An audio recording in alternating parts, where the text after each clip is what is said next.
बिस्मिल्लाह वस्सलातु वस्सलामु अला रसूलिल्लाह। एक सवाल हमारे पास है कि ज़िलहज के महीने में रोज़े रखने की क्या फ़ज़ीलत है? तो इस हवाले से जी शोबुल ईमान में हदीस मौजूद है। नबी करीम अलैहि सलाम ने फरमाया कि कोई भी दिन ऐसा नहीं है जिसमें अल्लाह रब्बुल इज़्ज़त के यहाँ इन 10 ज़िलहज के यहाँ के दिनों में जो अमल किया जाता है वो ज़्यादा मकबूल है। यानी इन 10 दिनों के अलावा 10 दिनों में जो अमल किया जाता है अल्लाह रब्बुल इज़्ज़त के यहाँ बहुत ज़्यादा मकबूल है, पसंदीदा है।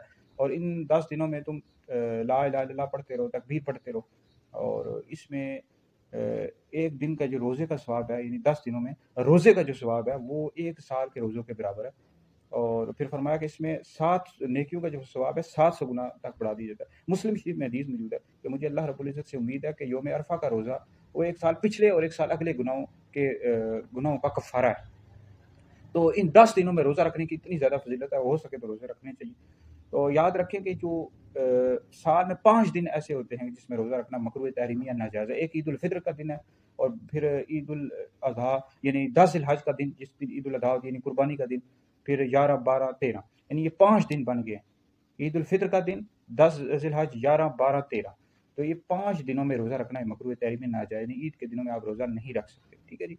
तो बाकी आप 9 ज़िलहज तक रोज़ा रखें या उसके बाद ईद गुज़र जाए उसके बाद भी रोज़े रखें तो बहुत ज़्यादा फ़ज़ीलत है। ठीक है जी। ये वीडियो सुनकर दीगर लोगों तक भी पहुँचाएँ, आप लोगों के लिए बहुत बड़ा सबका जारी है।